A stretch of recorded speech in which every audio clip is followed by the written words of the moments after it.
ज़ेबा, अगर हम देखें इस वक्त आपकी बात जो सैरिश ने की और हम भी आपको अप्रिशिएट भी करते हैं, जाहिर बात है कि आप आई हैं मैदान में। अब अगर हम इंतखाबी अमल की बात करें, एक तरफ तो आपके हम देख रहे हैं कि लतीफ़ खोसर साहब हैं, साद रफ़ीक साहब हैं, और आप जब इस्लामी की बात की जाए तो उन्होंने आपको ही टिकट दिया है। तो ऐसे में ये टाकरा कितना मुश्किल है और आवाम को किस तरह आप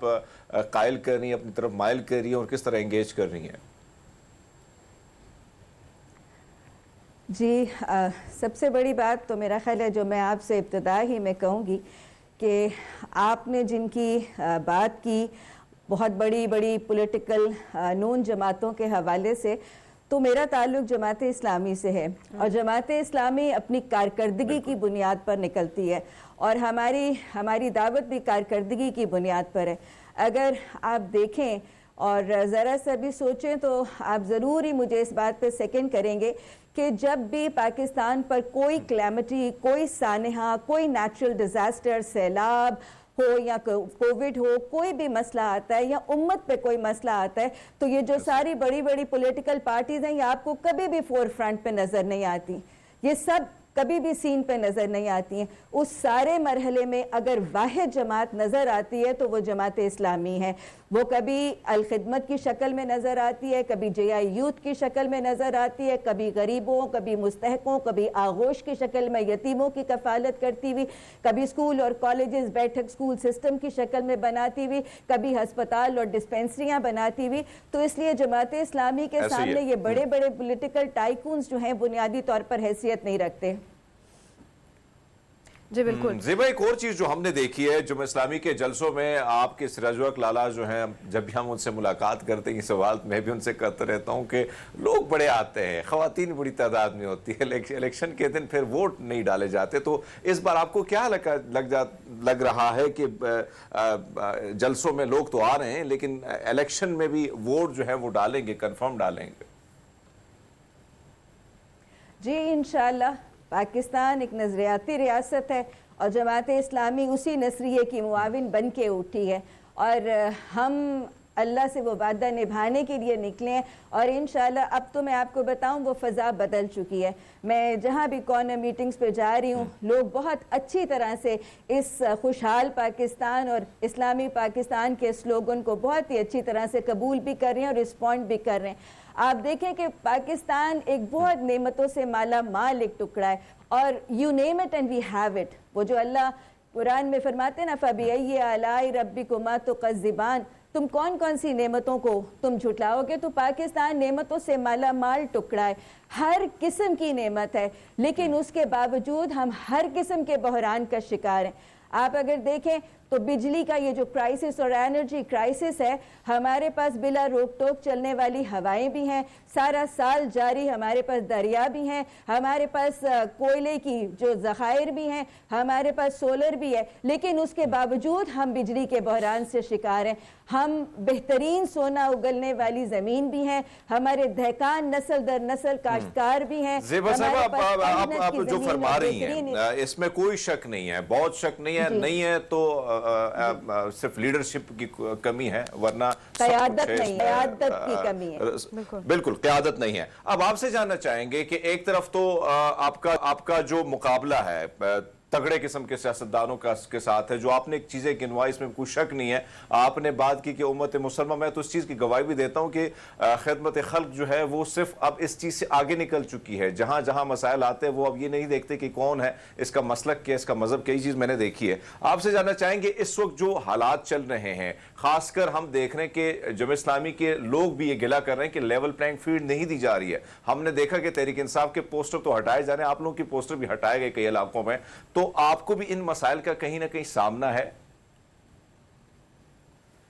जी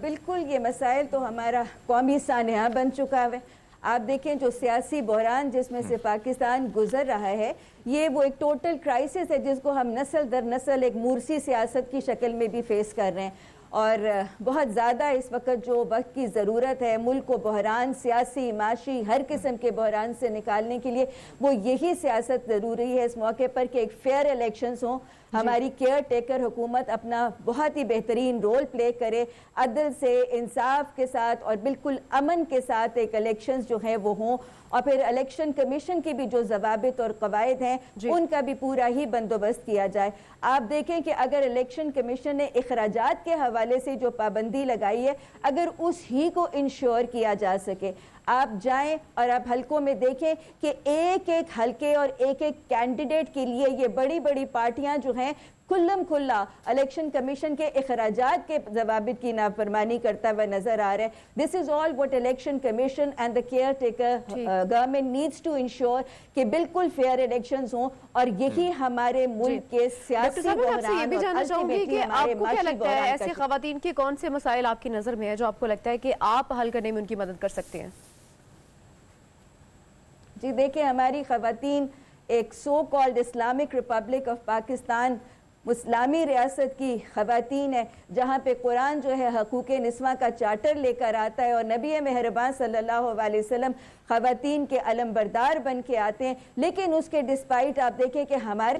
کی خواتین ہر طبقے کی خاتون، پڑھی لکھی ہے، ان پڑھ ہے، مالدار طبقے کی ہے، کمزور طبقے کی ہے، پروفیشنل ہے، ہاؤس وائف ہے، ہر شکل میں وہ مظلوم بھی ہے، وہ مجبور بھی ہے، وہ محروم بھی ہے۔ اور آج ہمارے معاشرے کی عورت اپنی طاقتوں اور اپنی صلاحیتوں سے زیادہ ذمہ داریاں اٹھا رہی ہے، لیکن پھر بھی اس کے حقوق ہر شعبے میں اس کے حقوق اس کو نہیں دیے جا رہے۔ تو انشاءاللہ ان حالات میں اگر پڑھی لکھی، دین کا، قرآن کا شعور رکھنے والی اور ٹیلنٹڈ، ایجوکیٹڈ، کانفیڈنٹ، ووکل خواتین اسمبلی میں جائیں گی تو جو اتنے زیادہ مسائل ہیں کہ میں اگر یہاں پہ بات کرنے لگوں تو شاید وہ بات کا سلسلہ ہی مکمل نہیں ہوگا، لیکن وہ سارے مسائل جتنی اچھے طریقے سے اگر خواتین اٹینڈ اور حل کر سکتی ہیں وہ مرد نہیں کر سکتے۔ آپ کی طرح اگر اچھی تعلیم ہو، آپ اگر ہم دیکھیں ایک طرف تو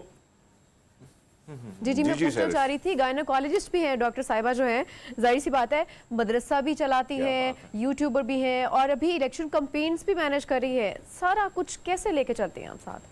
ون مین آرمی۔ جی اللہ کا بہت احسان ہے، اللہ کا بہت کرم ہے۔